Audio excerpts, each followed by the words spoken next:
Alors bonjour à vous, voici une nouvelle question auquel je vais pouvoir répondre. La question, je la découvre en direct avec vous. La question est...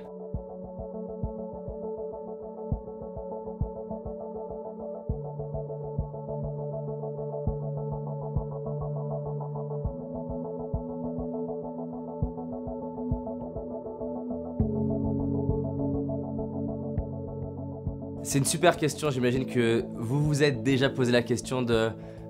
c'est quoi ma part de responsabilité? Peut-être que vous avez déjà entendu cette notion de on est responsable de ce qui nous arrive. Et cette notion amène souvent de la culpabilité en se disant mais attends, je me suis fait agresser, ça veut dire quoi? C'est moi qui crée ça, c'est de ma faute, etc. Et on bascule justement dans du vocabulaire du type c'est ma faute. Déjà pour commencer, ça n'est pas du tout l'objectif de cette notion.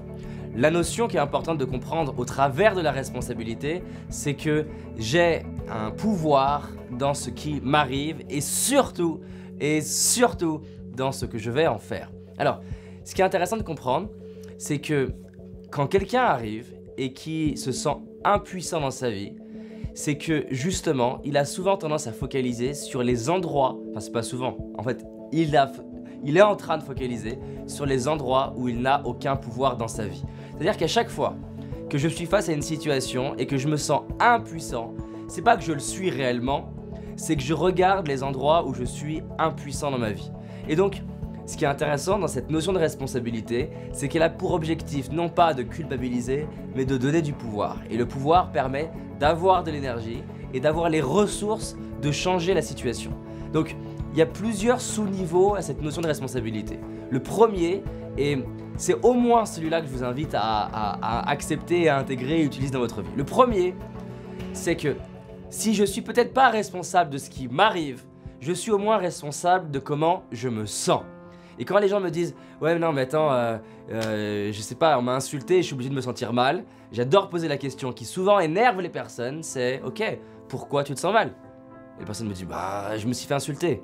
Et donc je pose souvent la deuxième question, c'est est-ce qu'il existe des gens aujourd'hui qui, avec la même insulte, arrivent soit à en rire, soit à avoir de l'amour, soit à s'en foutre, soit même ça leur donne de l'énergie pour avancer et créer. Et la réponse est oui, il existe plein de gens qui se sont mis à créer des choses magiques parce qu'ils ont été critiqués, parce qu'ils ont réussi à en rire, parce qu'ils ont réussi à se dire ok, tu penses ça de moi, et ben ok, je vais te prouver le contraire. Ou alors des personnes qui se sont dit je m'en moque de ce que tu penses et je vais vivre la vie qui m'inspire.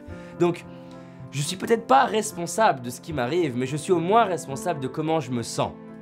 Et une énorme confusion qu'on fait, c'est la différence entre les faits et les histoires. Les faits, c'est quoi? C'est que si on est 15 à assister à la même chose, les faits, on aura la même version. Ce sont des faits. Par exemple, si la banque a été braquée et qu'on était 15 personnes à être témoins de ça, les faits, c'est la banque a été braquée. Si il y a eu un mort, les faits c'est il y a eu un mort. L'histoire c'est quoi? C'est la personne qui te dit parce que j'ai assisté à un braquage de banque, c'est la raison pour laquelle j'ai perdu mon estime de moi. Ça, c'est une histoire.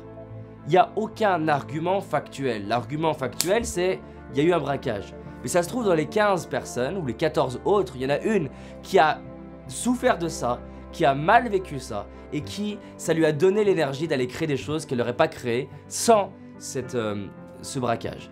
Donc, il y a d'un côté le fait et de l'autre côté l'histoire. Par exemple, je disais que mon père ne m'avait pas aimé. En fait, ça c'était mon histoire. Le fait, c'est qu'il ne m'avait pas dit « David, je t'aime ». C'est différent entre ne pas me dire « je t'aime » et ne pas m'aimer. L'un, c'est une histoire, l'autre, c'est le fait. Et la réalité, c'est que ce qui nous fait nous sentir mal, c'est pas les faits, c'est les histoires qu'on se raconte, c'est-à-dire les conclusions qu'on tire dans notre esprit à partir des faits qu'on attire ou que l'on crée. Et donc, première chose, j'ai la possibilité de changer ma posture, de changer ma respiration, de changer comment je regarde la situation, de sorte de me sentir mieux. Et qu'est-ce qui fait qu'on se sent bien ou qu'on se sent mal? C'est pas le fait, mais comment j'appréhende le fait, comment je regarde le fait. Si on m'avait dit David, si un jour tu te fais braquer et si on m'avait dit si un jour tu te fais braquer, ça veut dire que pour le reste de ta vie, tu vas être 100% heureux et que tu vas avoir tout ce que tu veux dans ta vie et tes enfants seront heureux sur 40 générations. Je vivrai le braquage peut-être de façon difficile, mais une partie de moi me dirait waouh, bonne nouvelle. Et donc ça changerait ma perception de ce même fait. Donc j'ai du pouvoir sur comment je perçois les faits et quelle histoire je me raconte. La deuxième chose, c'est que j'ai du pouvoir, et c'est important, sur ce que je vais en faire. Peut-être que je peux me faire agresser, mais peut-être que derrière, je peux prendre des cours dans les arts martiaux. Peut-être que je peux déménager. Peut-être que je peux créer une association pour aider les gens qui se font agresser. Donc j'ai du pouvoir sur qu'est-ce que je vais faire derrière pour moi, pour les gens que j'aime et pour les autres à l'issue et grâce à cet événement. Le troisième angle, et c'est là qui c'est un peu plus touchy, c'est que généralement, si on est objectif, il y a une partie de moi qui est responsable même de ce qui est arrivé. Soyons juste factuels, pas émotionnels, parce que c'est les émotions qui brouillent le raisonnement. Donc si je vais dans la rue et que je me fais agresser, j'ai pas choisi de me faire agresser. J'ai pas décidé de me faire agresser. J'ai peut-être même rien fait pour me faire agresser. Mais j'ai quand même choisi d'aller dans tel pays. J'ai choisi peut-être de m'habiller d'une certaine manière. J'ai peut-être choisi de sortir à telle heure. J'ai peut-être choisi de sortir seul. De dire ouais mais attends, dans ce cas-là David on peut rien faire. J'ai pas dit le contraire. Mais ça permet d'être objectif. Parce que le problème de ne pas être objectif et de ne pas regarder les choses en face, c'est que parfois, vu qu'on veut pas regarder les choses, on est émotionnel et on n'arrive pas à tirer de l'apprentissage de ça. Le fait de se dire attends, par exemple dans mon cas je me suis fait agresser plusieurs fois, j'avais ma part de responsabilité dans le fait d'être seul, dans le fait d'aller à certaines heures, dans le fait d'aller à certains endroits, dans le fait de comment je réagissais quand ça arrivait. J'étais responsable aussi de comment je m'habillais, responsable aussi de mon stress et ma peur que j'ai appris aujourd'hui à gérer. J'étais responsable de plein de facteurs, donc c'est peut-être pas le responsable de pourquoi je me faisais agresser, mais j'étais au moins, et ça va peut-être vous déranger, mais la réalité c'est que ça va vous donner du pouvoir, le co-créateur. Et le jour où j'ai accepté, ce qui était douloureux, de réaliser que oui, quelque part, j'étais au moins un peu responsable des événements que je m'attirais, la bonne nouvelle de ça, c'est que ça me donnait du pouvoir. Et l'avantage du pouvoir, c'est que ça me permet d'agir. Soit, comme je vous disais, faire des cours dans des arts martiaux, déménager, sortir à plusieurs, sortir à une autre heure. J'ai appris à mieux communiquer et j'ai pu échapper à plusieurs situations difficiles où j'ai failli me faire agresser parce que je m'étais formé à la communication. Donc, il y a beaucoup de choses qu'on peut apprendre qui font que la situation qui se répétait, qui est embêtante, ne se répète plus. Je n'ai pas dit que je dois me culpabiliser et je n'ai pas dit qu'on peut tirer la conclusion rapide de voilà, la personne s'est fait agresser, c'est de sa faute. C'est pas ça. C'est juste intelligent de se dire qu'est-ce que je peux apprendre factuellement, non émotionnellement, donc de la situation pour peut-être que ça se reproduise différemment. Quand j'ai quelqu'un qui me dit je m'attire tout le temps des gros cons, je trouve ça intéressant. Pourquoi toi? Je veux dire, t'es né, on a dit tu vas avoir une malédiction?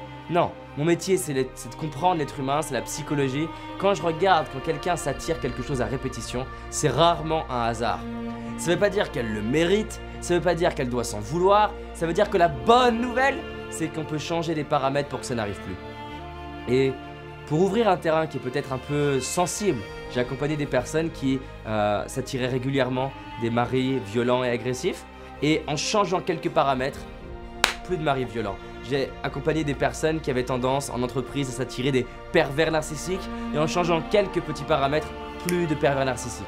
Donc, j'ai pas dit que c'est elle qui crée quoi que ce soit. Je dis juste qu'il y a au moins des petits paramètres sur lesquels on a du pouvoir qui font qu'on s'attire ou pas à certaines situations. Par exemple, imaginons que là, parce que je devais aller à Houston et il y a eu un ouragan. Donc, imaginons, juste pour prendre l'exemple, que j'ai pensé à ça, j'ai des locaux d'entreprise au rez-de-chaussée à Houston. Aujourd'hui, il y a 1,50 m d'eau à certains endroits. Vous imaginez bien avec tout le matériel, le stockage, la catastrophe que ça peut être. Et je pourrais très bien me dire, j'ai pas de chance. Oui, sur un certain plan, j'ai pas de chance, mais si j'y vais de façon objective, au moins je vais pouvoir grandir. Parce que le mode de j'ai pas de chance me garde au stade de bébé, et c'est ce qui fait que des fois je me réattire la situation. Donc imaginez, il y a 10 ans, ouragan, inondation, et je perds tout mon matériel, je perds mes 3-4 ans de travail de stockage, et je me dis juste j'ai pas de chance. Le problème c'est quoi? C'est que j'apprends rien.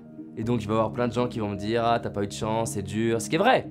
Et 10 ans plus tard, autre ouragan, et je me dis décidément j'ai la poisse. Alors que la réalité, et j'ai regardé d'ailleurs, j'ai regardé la carte des ouragans aux États-Unis.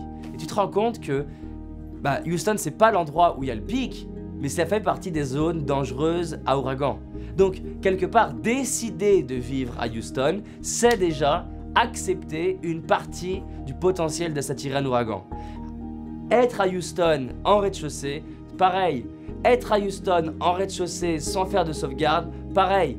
Être à Houston en rez-de-chaussée sans faire de sauvegarde, sans avoir un système de sauvegarde en ligne, pareil. Ne pas avoir peut-être un premier étage pour remonter en cas d'inondation, j'ai mon rôle à jouer. Et si je le fais pas, le problème, c'est que je vais pas comprendre pourquoi les problèmes se répètent. Donc, il s'agit pas de se fouetter, il s'agit juste de se dire qu'est-ce que je peux apprendre pour peut-être m'éviter que ça recommence. Et donc, c'est valable en couple, c'est valable au niveau sport, c'est valable de partout. Avant, je pensais, je tombe malade, c'est juste j'ai la poisse. Non, il y a des paramètres qui faisaient que je tombais malade. Et c'est magnifique d'aller dans cette approche-là. Ça demande de l'aborder avec un autre niveau d'énergie. C'est pas en se fouettant, en se victimisant, en se plaignant ou en s'en voulant, mais juste dire hey, je vais regarder pourquoi je m'attire ça et je vais regarder les endroits, même s'il n'y en a que un tout petit peu les endroits où j'ai du pouvoir. Et donc, si je fais les trois, 1, je change mon énergie. 2, qu'est-ce que je peux faire concrètement à partir de ça. Et 3, regarder concrètement qu'est-ce qui fait que je me suis attiré pour changer des paramètres et voire même enseigner aux autres. Parce qu'il y a moi, et je peux très bien, si je prends mon exemple de l'ouragan, créer un livre, créer un site et aider les gens à se rendre compte des risques d'être à Houston et de ce qu'ils peuvent faire. Soit partir, soit s'adapter à la situation. Et ça, c'est sage. L'optimiste, quand il prend la mer, il se dit il y aura le vent parfait, tout ira parfaitement. Le pessimiste, quand il prend la mer, lui, il se dit il va y avoir une tempête, tout va mal se passer. Le leader, il se dit il y a des chances que j'ai une tempête, il y a des chances que le vent soit parfait et je vais me préparer aux deux. Et donc, le risque chez beaucoup de personnes qui font du développement personnel, c'est de ne pas aller vouloir voir ce qui pique et ce qui fait mal, et elles se privent d'apprendre. Donc, soyez des vrais leaders, à la fois optimistes et à la fois pessimistes, les deux, et ça va vous transformer votre vie, je vous le garantis. Donc voilà, une introduction à la notion de responsabilité. Dans d'autres formations, je vais encore plus loin. Mais j'espère que ça vous a aidé. Et s'il y a des questions par rapport à ça, je vous invite en commentaire à préciser en disant voilà, je comprends pas tel truc. Encore une fois, mon propos n'est pas de vous embêter, mon propos il est de vous faire grandir le plus possible. Donc posez-moi les questions en commentaire en vous disant j'ai pas compris tel truc ou dans tel cas ça marche pas pour moi. Allez-y, toutes les questions sont bonnes, ça peut être sur d'autres sujets. Je vous rappelle que le but de ces vidéos, c'est de répondre à vos questions en détail. À très vite.